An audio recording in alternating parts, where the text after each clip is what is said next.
નમસ્કાર, આપ જોઈ રહ્યા છો નેશન પ્લસ ન્યૂઝ. હું છું આપની સાથે હેતલ ભગત.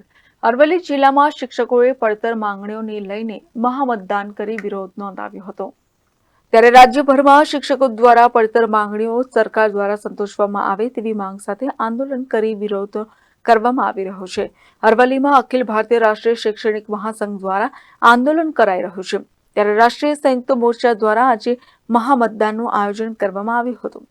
અરવલ્લી જિલ્લાના 7,000 કર્મચારીઓએ મતદાન કર્યું હતું. માણસામાં 3 સ્થાનોએ મતદાન કેન્દ્રો ઉભા કરાયા હતા. પોતાની પડતર માંગણીઓને લઈ શિક્ષકોએ મતદાન કર્યું હતું. મતપત્રકમાં શિક્ષકોની વિવિધ પડતર માંગણીઓનો ઉલ્લેખ કરાયો હતો. જિલ્લા ચૂંટણી અધિકારી મહામતદાન અભિયાન અખિલ ભારતીય રાષ્ટ્રીય શૈક્ષિક મહાસંઘ પ્રેરિત રાષ્ટ્રીય સંયુક્ત મોરચા દ્વારા આજે જે 6ઠ્ઠી માર્ચે ગુજરાતભરમાં તમામ કર્મચારીઓના હિતમાં પડતર પ્રશ્નોની માગણીઓને લઈને મહામતદાનની આજે યોજાઈ રહ્યું છે.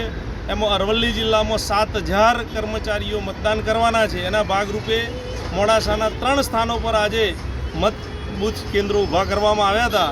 એમાં અત્યાર સુધીમાં 1,300થી વધુ મત પડી ચૂક્યા છે અને દિવસ દરમિયાન આજે 7,000 કર્મચારીઓ મતદાન કરવાના છે. શૈક્ષિક મહાસંઘ પ્રેરિત આ રાષ્ટ્રીય સંયુક્ત મોરચો એ આ પડતર પ્રશ્નો માટે આજે મતદાન કરશે અને સાથે સાથે 8 તારીખ સુધીમાં ઉકેલ નહીં આવે તો 9મી તારીખે મહાપંચાયત માટે ગાંધીનગર બધા મોટી સંખ્યામાં ઉપડી પડવાના છે. પરંતુ અમારા જ્યાં સુધી પ્રશ્નોનો ઉકેલ નહીં આવે ત્યાં સુધી અમે જંપવાના નથી. જય હિન્દ, જય ભારત.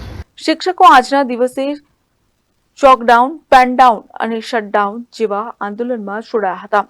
પડતર પ્રશ્નોનો ઉકેલ નહીં આવે તો 9 માર્ચે મહાપંચાયત માટે મોટી સંખ્યામાં શિક્ષકો ગાંધીનગર ખાતે ઉમટશે.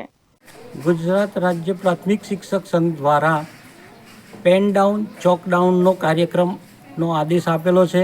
એના અનુસંધાને અરવલ્લી જિલ્લા પ્રાથમિક શિક્ષક સંઘ અને તેના ઘટક સંઘોએ પણ આ કાર્યક્રમને સફળ બનાવવા માટે સાથ આપેલ છે.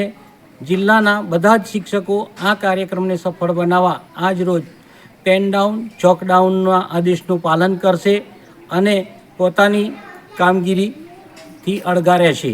બીજું કે અમારી મુખ્ય માગણી છે જૂની પેન્શન યોજના કે જે દરેકનો હક છે. Kapil Patel, nation plus news, Aravalli. સમાચારોના સતત અપડેટ માટે નેશન પ્લસ ન્યૂઝના યુટ્યુબ ચેનલને સબસ્ક્રાઇબ કરો, બેલ આઇકન દબાવો અને ફોલો કરો ઇન્સ્ટાગ્રામ, ફેસબુક અને ટ્વિટર પર.